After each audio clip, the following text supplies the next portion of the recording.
good morning. Carpetbagger here, coming to you live from the West. More specifically, we are in Salt Lake City, Utah. And we're going to keep rolling here. Going to keep rolling westward. My goal for today is to make it to Sin City, Las Vegas. But before we leave, before we head out of the state of Utah, I did want to check out a few things here in Salt Lake City. So please follow me. We're going to start out by grabbing a little lunch here. Some local cuisine, the Navajo Hogan traditional fry bread. All right, so I got the fry bread with the red chilies and a fried egg on top. Did you get more of the standard? Yes, I got the traditional Navajo taco, and they're really good. They're just the same as you would get like at a state fair. Yeah.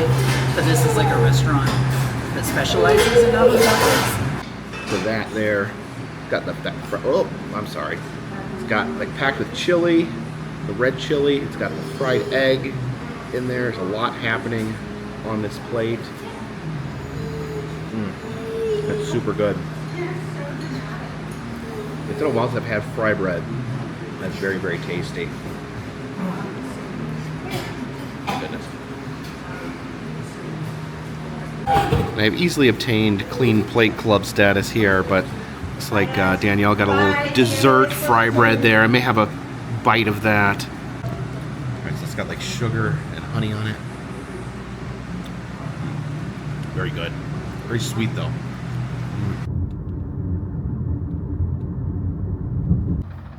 All right, we've come out to this quiet little neighborhood here in Salt Lake City, but just tucked back here in between two houses is something very interesting.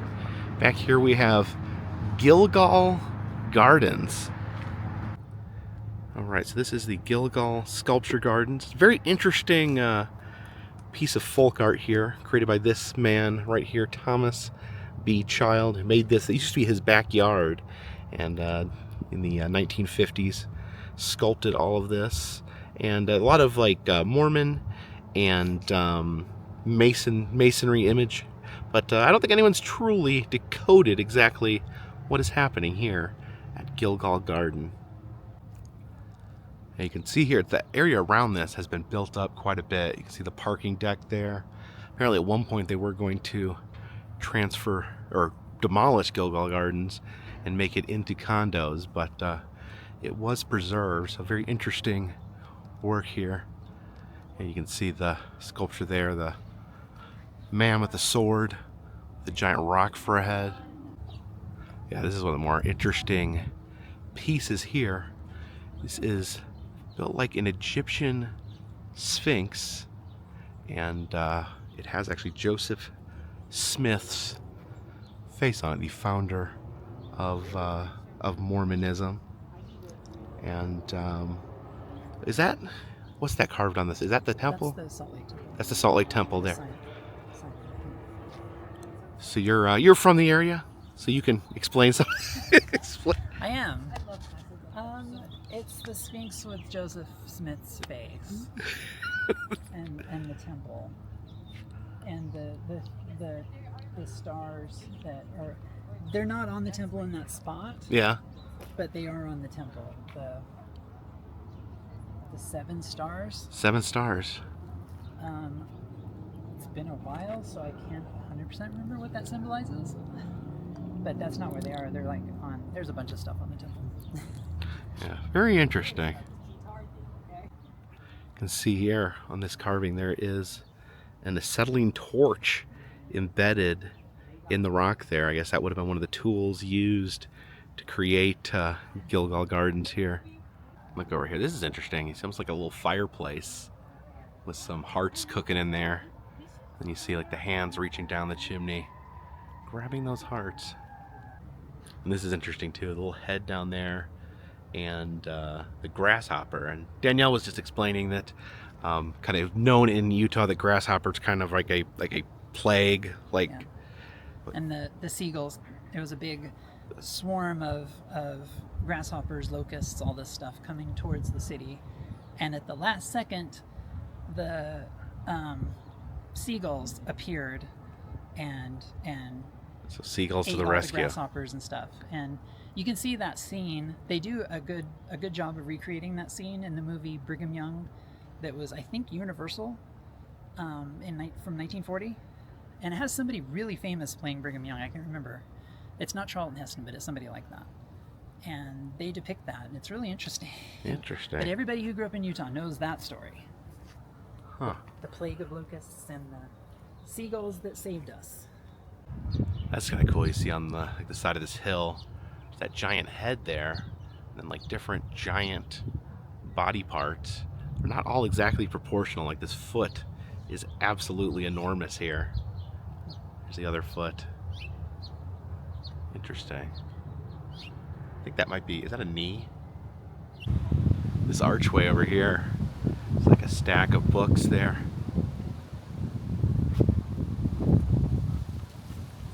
Okay. The stone eagle here.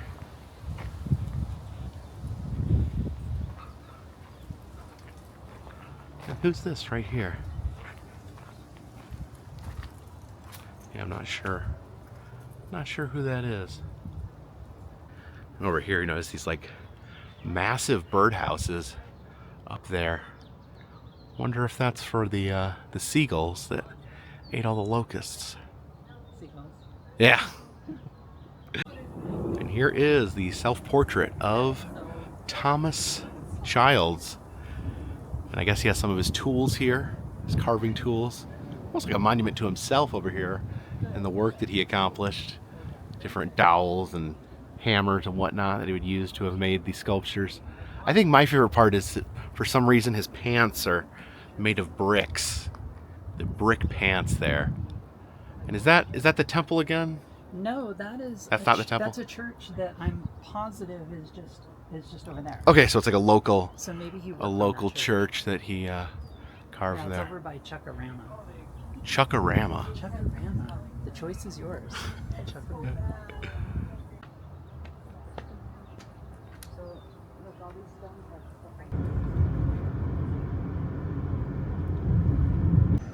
Stopped over here at the Utah State Capitol building, and that looks a little familiar. Looks quite a bit like the U.S.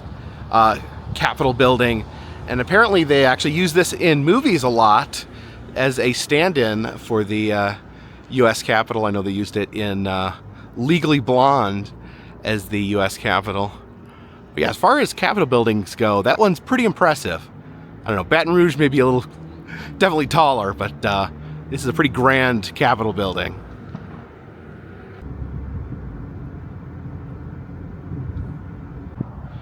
And came down here to check this out. This is Huda sitting here on the train track. Now this is not a Thomas Dambo troll. I would say, I would be pretty safe saying that maybe this was inspired by the Thomas Dambo trolls, but not made by Dambo himself. So it says Huda here is the guardian of the neighborhood, sitting on these train tracks. Hopefully these are inactive train tracks. We'd hate to see Huda here get smashed by a train. It's a little garden of flowers over here. Little sparkly flowers. So yeah, a huge fan of the Dambo trolls. And yeah, I'm not against a off-brand troll occupying a neighborhood. The way I see it, the more giant trolls we have in this country, the better. Let's get a little closer look. His foot there. His little toe. Yeah, kind of made in a similar fashion to the Dambo trolls. Kind of that layered wooden look to it. Looks like he's got either like little horns on his head or maybe a little crown. It's an educational mural over here with some different animals. See the mule deer there. The boreal toad. Not sure why he's wearing a button-up shirt. And look at this turkey vulture has a night crawler growing out of his brain. Now, that Utah Mountain king snake sure is happy. I guess he's wearing that crown there because he's a king.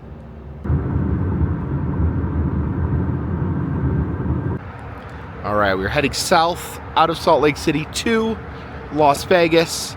And along the way, I noticed this.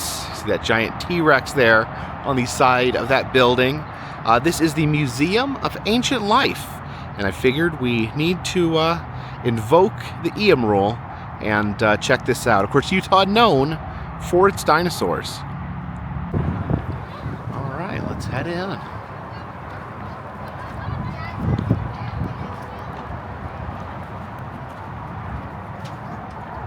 Oh, some of those magic doors.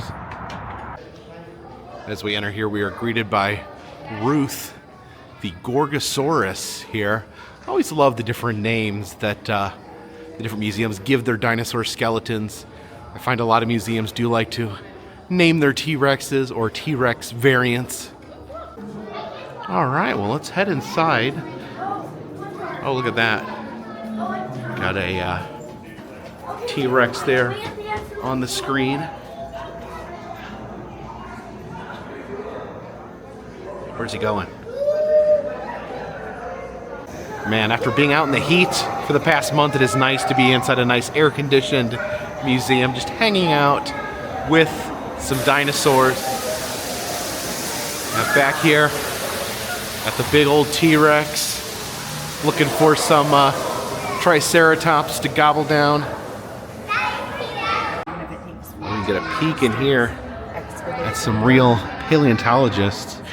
They're hard at work at some of those dinosaur bones. Yeah, look at that giant spine over there on the counter. Yeah, hard at work doing that delicate work, separating the bone from the rock there.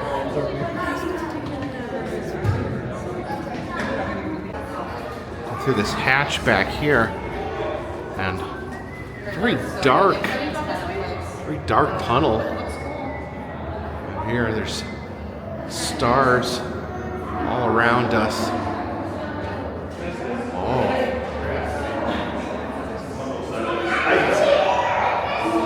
Where do we come out at?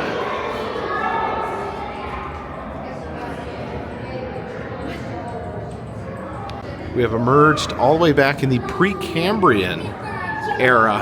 There's some very simple life forms. You can see the typical Precambrian scene here. Just some rocks sitting in the water, gaining slime and algae. Not the most exciting point in the history of Earth. So the sea lily garden here. Some of these early squid-like creatures. I was always fascinated by these, visiting museums as a kid. You see the squids flying above us along with some other terrifying prehistoric creatures like this giant sea scorpion. But now we enter the age of fish. Let's see some of the very early fish there with their stalk-like limbs. I do like what they've done here. They've taken these fossils of fish and reconstructed what the fish probably looked like. Yeah, these very interesting reconstructions. Some very whimsical looking fish. Looks like it would fit right into a Dr. Seuss book. It's the angel shark down there. Yeah, one thing I love is weird looking fish. But then up here we see one of the most vicious, terrifying fish to ever live, the Dunkleosteus, with his giant beak-like mouth ready to gobble up these weird little catfish guys. This scene here is called Death of the Ichthyosaurus. See the Ichthyosaurus there? It says it was a marine reptile that kind of functioned similar to a dolphin, has sadly passed away. See the ammonite there? It's like a squid-like creature lived in a shell. Got little tiny squids there. Here we have some early land animals. This is the Dimetrodon, who's often you see him lumped in with dinosaurs, but actually it's more of a reptile-like creature that is more closely related to mammals than it is to dinosaurs. And look at the Eryops here with their big goofy smiles. Talk about some of the origins of the dinosaurs here. Dinosaurs have officially entered the picture.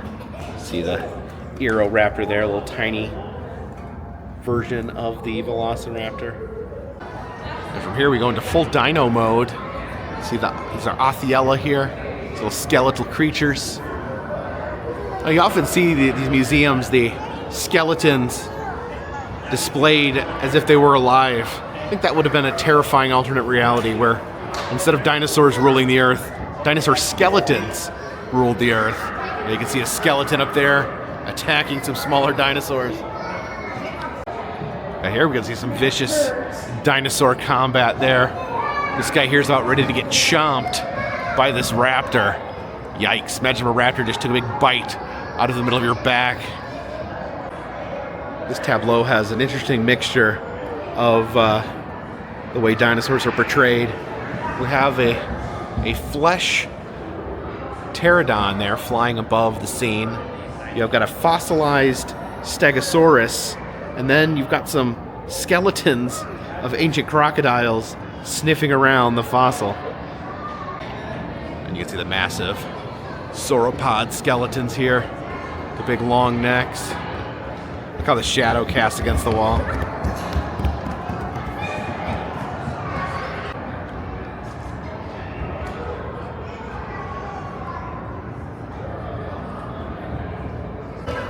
Up here we have the skull matching game. You can see all these different wonderful, strange skulls here. That's got to be a walrus right there. You got to match them to the animal. Let's see if we can find the walrus. Yep, there's the walrus. There's the walrus skull there in the center. Now I see a lot of skulls in my travels to different museums. So let's see if I can identify a few. That right there, the horns, that's a giraffe skull. Giraffe skulls kind of look like the devil. Let's see if there's a giraffe. Oh, there we go. And look at that. There's the giraffe skull. Let's see if we can get one more here. I think this is some sort of rhinoceros here. Actually, let's say it's this guy, probably an early rhinoceros. And there we go. Yeah, I'm starting to know my skulls a little better. You can be my bodyguard, and I can be your long-lost pal. Doot, doot, doot, doot, doot, doot, doot, doot. I can call you Betty, and Betty, when you call me, you can call me Allosaurus. Yes, an Allosaurus here. Why is this Allosaurus so tiny? Okay, apparently this is either a juvenile Allosaurus, or some people believe that this is actually a different species of Allosaurus, or maybe a smaller, more petite version of the Allosaurus. Also, the Allosaurus, the official state fossil of Utah. This is Compsognathus, also known as Compies. These were in, I think, Jurassic Park 2. Like some of the tiniest little predatory dinosaurs. I think, the idea of just a swarm of little dinosaurs attacking you like little rats is kind of terrifying in a special way. It says us and them. You see the dinosaur there and the human skeleton getting ready to shake hands. You know, I hope they do someday clone dinosaurs. And when they do, I personally want to give a handshake to a dinosaur. Welcome to modern times, buddy. Here is the dino scale, where I can see if I weigh as much as a dinosaur. So let's check. See the dinosaur scale says I weigh about 231. So I weigh about the Tankalagrias here weighs 180 pounds. Are you telling me I weigh more than a dinosaur? Oh my gosh! I almost weigh as much as a Herosaurus. Jeez, I didn't know how many dinosaurs I was bigger than. At least I'm not as big as a Pachycephalosaurus. And speaking of Pachycephalosauruses, here is a skeleton headbutt death match, which is what I'm gonna name my new metal album. And here's where things get incredibly serious. Here are the T-Rexes. Yeah, look at this. The T-Rex here just squishing this dinosaur here. He doesn't even care. He's squishing him and doesn't even bother looking at him. He's too busy roaring at this other T-Rex.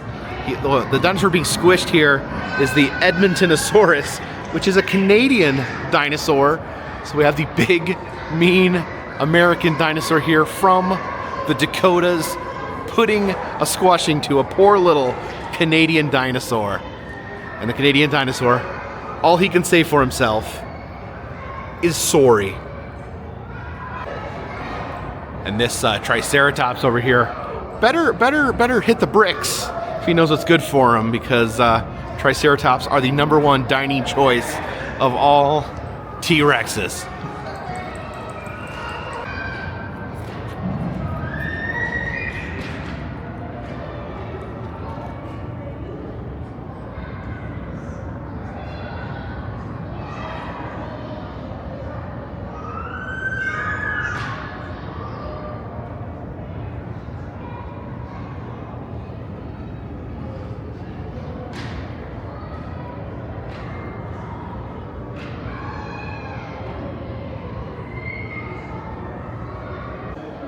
Now we enter the realm of the sea beasts.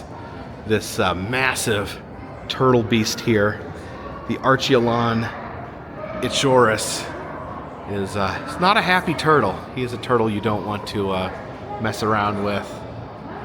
Yeah, I'm glad we live in a time where we're not constantly being stalked by sea monsters. Yeah, I feel bad for prehistoric fishermen. And it is mammal time. The mammals have shown up and immediately start killing each other. See the saber-toothed cat up there. It's a massive Eromatherium. This giant land sloth. I love sloths. I wish we still had the giant land sloths that would cuddle with us. This is an Alphus, a prehistoric elephant, and just look how tiny he is. Yeah, look at the little elephant there. It'd be so cute if we had little tiny elephants. It's like these prehistoric creatures are either like teeny versions of big things or giant versions of little things. You have giant sloths up here, and then itty bitty elephants over here. It's like they flip-flopped. This guy always gives me chills. The terror bird. So I remember I had a book as a kid, and the terror bird, he was eating tiny horses. And for some reason, that image really stuck with me. Have the great white shark up here. And if you think that's terrifying, just look over here. That is the Megalodon right there. I just compare the Megalodon there with the great white. The great white, one of the most terrifying animals of all time. One of the greatest movie villains of all time. But compared to that Megalodon, he looks like absolutely nothing. Yikes. And oh my goodness, look at this scene here. The giant mammoth here is being attacked by these human skeletons. Reminds me of Jason and the Argonauts with the skeletons here with the spears. These super spooky skeletons here throwing their spears into the mammoth. And look at this. He's trapped one of the skeletons. He's crushing one of the skeletons under his knee there, while his super spooky friends throw their spears at him. A full-on skeleton versus mammoth showdown. Skeletons versus mammoth. The ultimate showdown. Oh, look at this guy. This guy over here. He's got a rock. He's gonna toss this rock at the mammoth. Looks like they got a few spears into the rib cage there. Yeah, the skeleton here is like he's just jabbing the spear. Look at that out there, another skeleton with a spear. This is the most unhinged museum display I've ever seen. An army of skeletons attacking a mammoth. Just look at him. Does everyone love this as much as I do? Super spooky skeletons. Oh, look at this here. We even got a piece of mammoth hair. A clump of mammoth hair. Still waiting for that cloned mammoth. Someday before I die, I want to ride on the back of a mammoth. Although if we clone them, we just might have to worry about an entire army of skeletons taking them down. And look at this here. We have the skeleton of the mammoth. And this mural here shows humans discovering the mammoth bones. But when humans discovered these mammoth bones, the humans that weren't familiar with mammoths, they put them together to look like this. A giant, horrific monstrosity. This is actually the origin of the Cyclops myth in mythology, that they put together the mammoth skeleton, saw the mammoth skull, they thought the trunk hole was the eye hole, so they thought it was a Cyclops. So yeah, just as an educated guess for them what the mammoth looked like. This little skeleton here of the mammoth, this mammoth was less than a year old when it died. So that's just a little tiny baby mammoth. And look what we have here. 2024 is the year of the pressed penny on the Carpetbagger channel. And this is a very unique looking pressed penny machine. This looks automatic, it doesn't have a crank, but it still uses the coins. We got some interesting selections here. They got the Megalodon we saw. There's a Utah Raptor, Dimetrodon, and this terrifying fish here. Now, let's get a couple pennies made.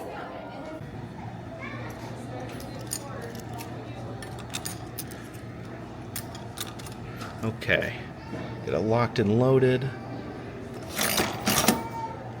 I guess we gotta choose which one we want. Let's go with the Megalodon. And oh, there we go. That's hands-free. It does all the cranking itself.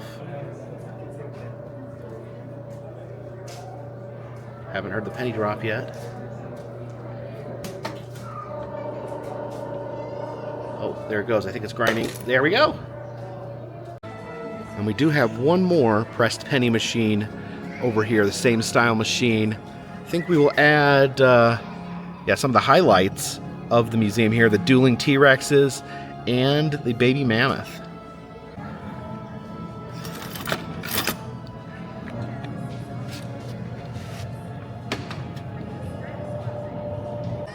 Yeah, some great prehistoric pennies to add to our collection.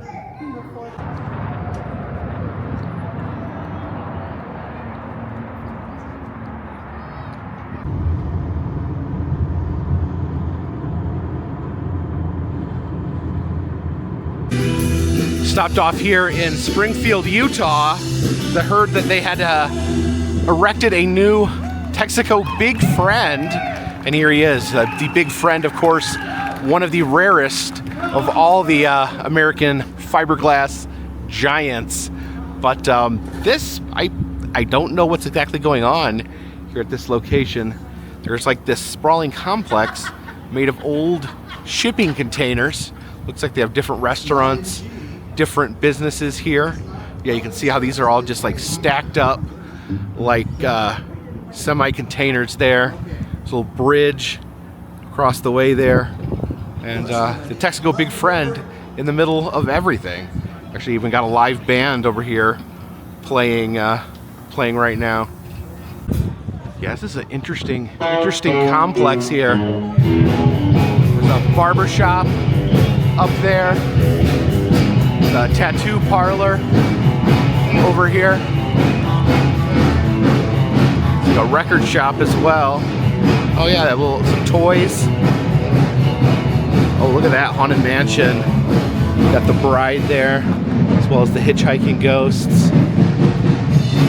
Yeah, this is really cool. Little jet there, a little rideable jet.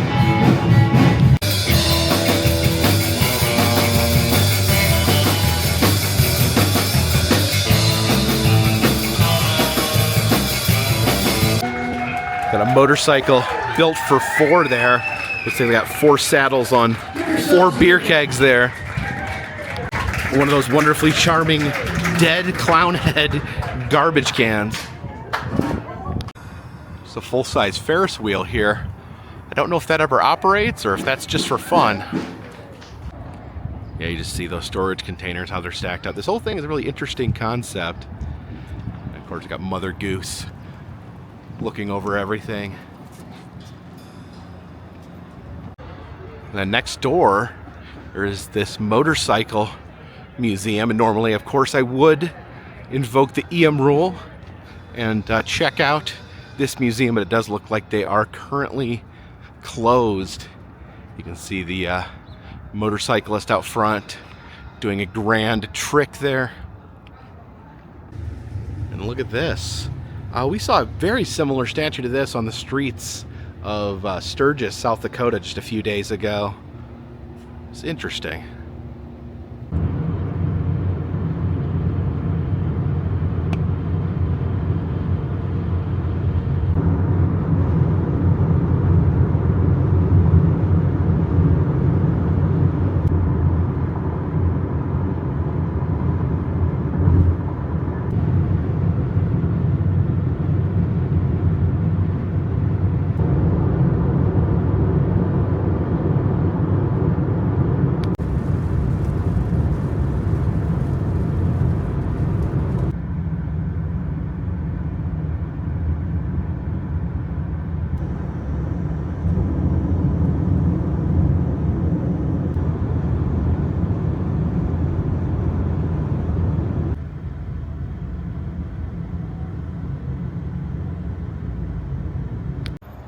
And we have landed here in Sin City, Las Vegas, Nevada, here at our accommodations for the evening.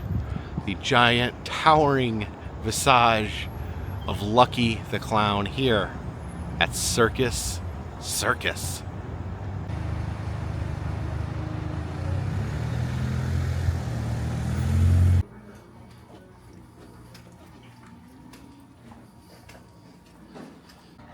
And now is the moment of truth. When you're checking in to a hotel room in Las Vegas, you never know what might be lurking on the other side of the door. All right. What was that? Oh, these are like pizza leaflets all over the floor. There's 3 pizza leaflets. These are probably like fake pizza places. Okay. Let's have a little room inspection here. Nice spacious bathroom. You got the tub there. Sadly, the artwork does not appear to be circus themed. It's pretty dark in here. Let's see if we can turn on the light. There we go. Voila. See, this is nice. Some people will tell you circus, not the nicest place to stay, but yeah, look at this. This is just fine. More than suitable. Let's have a peek and see what our view is out there. Oh yeah, you can see the Strat over there. That's the hotel where I had a bad experience checking in. Yeah, the illumination of Las Vegas.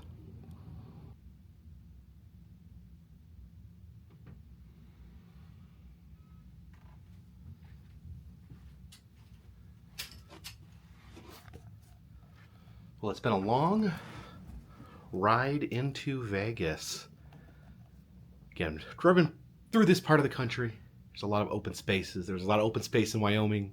There's a lot of open space in Utah. I think I may have even driven through part of Arizona earlier. But we're getting closer to California.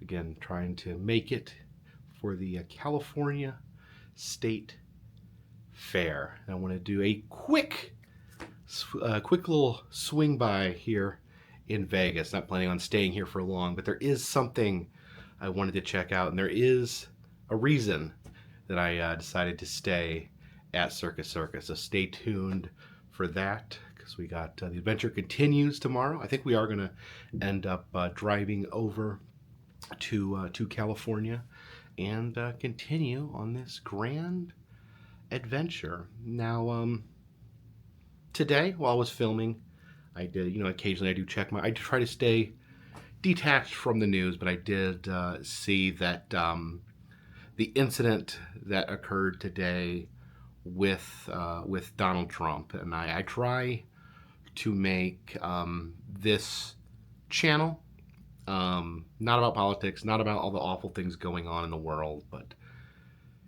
man, sometimes it's a scary time to be alive, and I hate that we live in a world where violence invades politics. Um, you know, whichever side of the aisle you're on, and I'm not talking about taking sides or politics or anything, but when you see violence enter the picture, it's a real scary thing, and you know, I don't have a lot of wisdom to impart here. It feels strange having such a terrifying thing happen today and not at least saying something. Um, you know, as you engage with politics, as you engage with the world around you, try to engage in a way that's productive. Try not to engage in it in a way that stokes anger, that stokes violence. And most importantly, be kind to other people. Be kind to those that may not agree with you. Be kind to those that have opinions different than you, because in the end, this is a scary place, this is a scary time, and we're all just doing what we think is best. And hate, anger, violence just doesn't. You need to try to avoid those things. Hate, anger, violence. If you can find a way to live your life without those things, you're at least headed in the right direction. So thank you everyone for watching today. More adventures coming, more fun, silly, ridiculous stuff. This is a big, ugly, scary world sometimes. And over on this channel, we try to do things that are fun. We go to amusement parks. I make funny faces at the camera. I go down kids slides. I try to have a fun time. I try to be entertaining to a small portion of the people out there. And that's what I'll continue trying to do in this big, scary world of ours. You guys take care. Until next time, this one's in the bag.